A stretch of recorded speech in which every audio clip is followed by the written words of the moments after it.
Hi everybody, welcome to another video. This is a two-part video.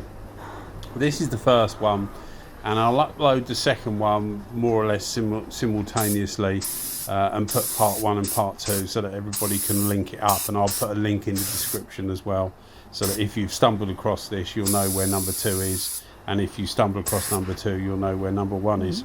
I thought it was best to do that because it's actually they're actually quite long. So I thought it was the best way of doing it, really. So thanks to all the subscribers, likes and the comments, etc. All much appreciated as ever. I thought I'd just say thanks really to you guys for supporting me, really. So what we got today? Well, we got 3 different colours. So I'm using, it's a Sata fest really, so I'm using the Sata 5500 and the Sata 440B RP, sorry, HVLP, because it's for base coat, which they normally recommend for base coat. So what we're doing is I'm using direct gloss, and this is the first time I've actually used direct gloss with the Satas, and I've treated it a bit like clear coat effectively. I've put the settings on the gun, but effectively the first coat of direct gloss was 2 turns out, so it's about probably 75% of fluid and the rest are full fluid. You can see it puts out quite a bit when you see at the start there how the white covered the underneath. It really does put out quite a lot of fluid, but not uncontrollably. It seems to be perfectly controlled.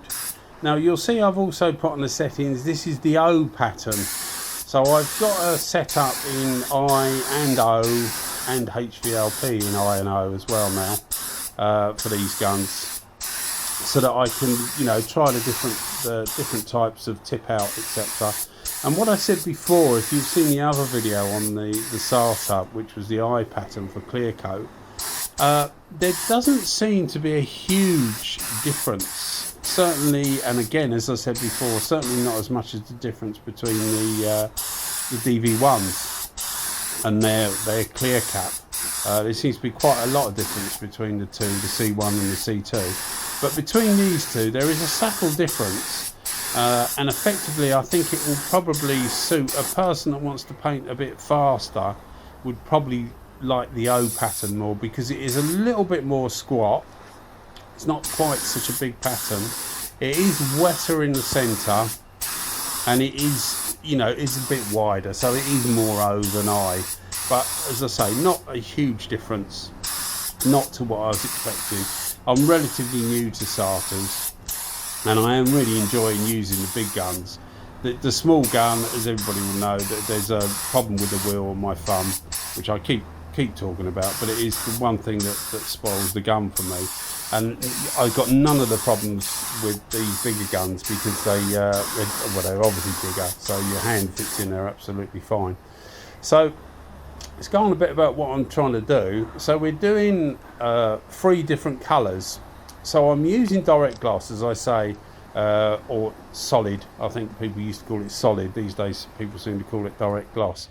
But it's effectively, I've always regarded it as a commercial coating. So it's a coating that you put on vans and things like that because it saves you time, which is obviously money, because you only need to put two layers or 3 layers, whatever you want to do, but you only need to put the actual effectively like the base coat on once, because your base is your final colour, because it dries in a gloss finish, a good durable gloss finish.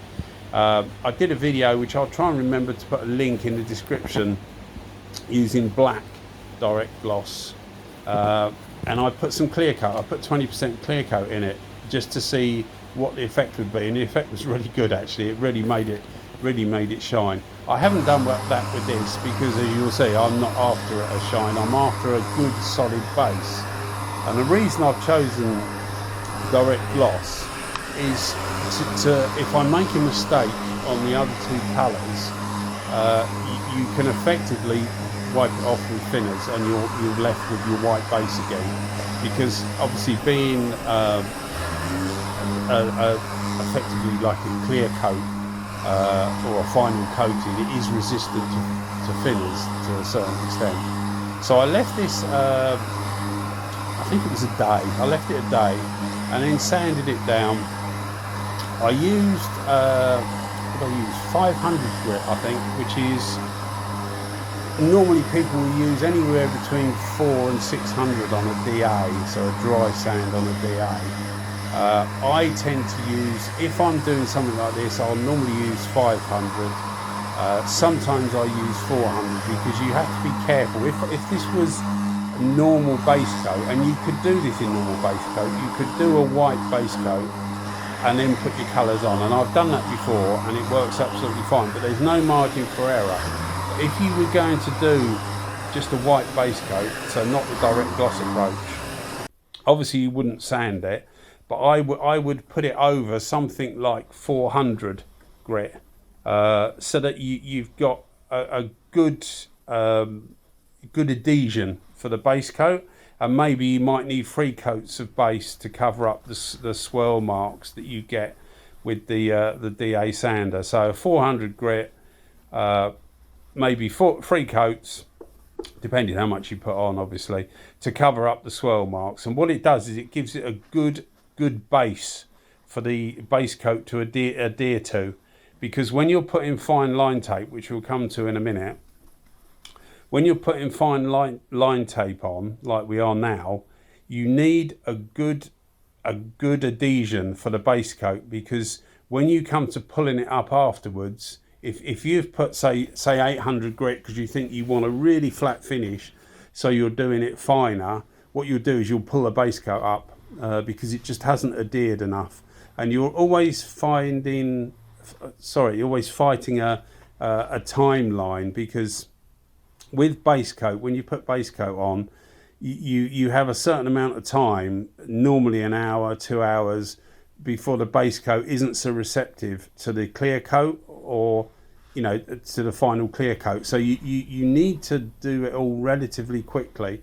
So by doing this in direct gloss like we have now, you've also bought time, because you don't have to worry about the base coat. So all you've got to do, in this case it's going to be red and blue, all you've got to do is worry about the 2 base coat colours that you're going to put on. And you could do it all in direct gloss if you wanted to, but it's more difficult because direct gloss by its very nature is normally thicker, so it goes on thicker.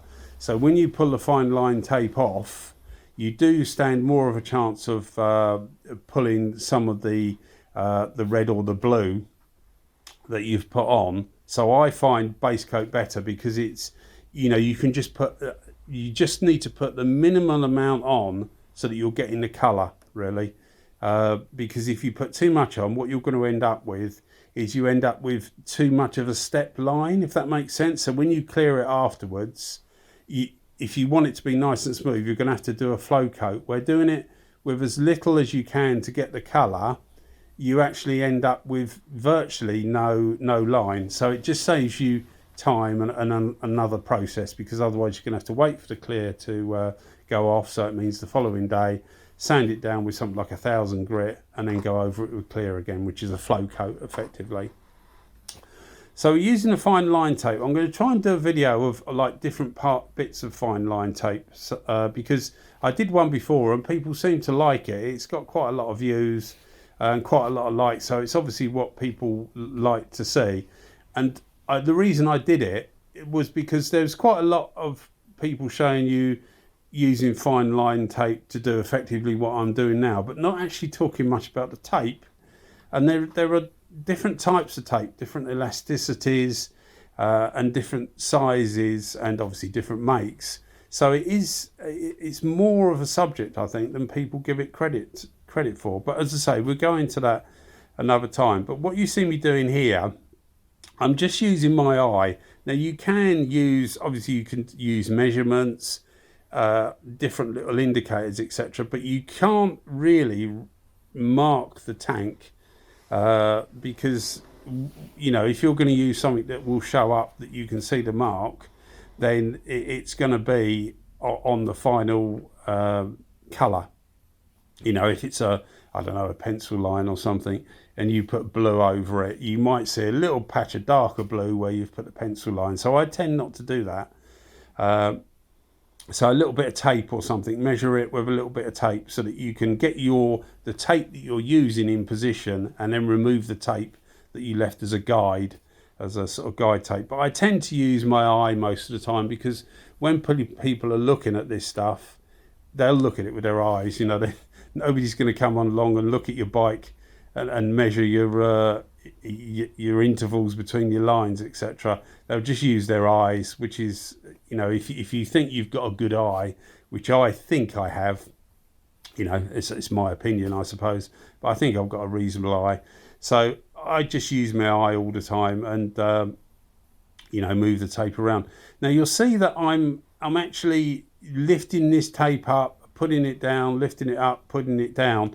Now you'll get away with quite a bit of that, but just don't put your finger underneath the part of the tape that's going to touch the tank, the part you're going to use, if it makes sense. So the bit I tuck a bit underneath at the end, which will give me something to pull with when I remove the tape. But you'll notice that I don't put my finger underneath the tape at any part that touches the tank, because it won't adhere so well. And if you get a little bit of oil or grease underneath, it can make a ruin your paint job effectively.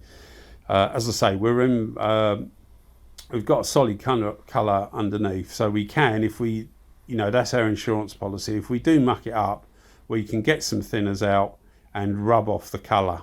Not ideal, but it's good. And if you do get some bleed, I mean, in this we actually didn't get any bleed, but if you do get some bleed, then you can get rid of that part that's bled over without worrying about the rest of the paint job. So it's a good base to have, really, a direct gloss. As I say, I don't often use it, but I don't often do 3 colours, and they're all solid.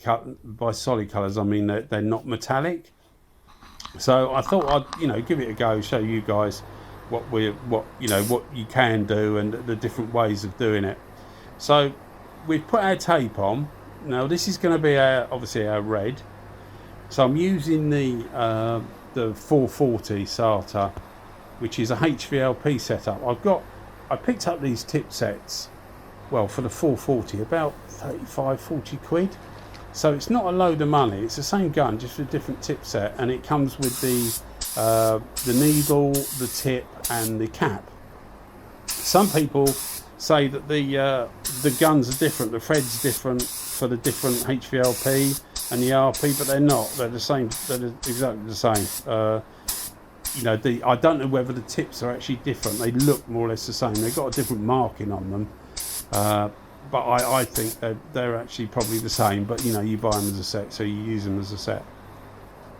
So that's what I'm using, because they're more suited for base coat. I'm using solvent base coat, and I've come to the assumption with all these different HVLP caps that I think the HVLP is probably better for waterborne paint, because it does. I think the RPs actually put the base coat, or the solvent base coat, on better. So I've actually ordered some waterborne paint to try that theory out, because, as I say, I'm pretty sure that's going to be how it's going to go, but I can't say that until I've actually used some, because I don't normally use waterborne paint.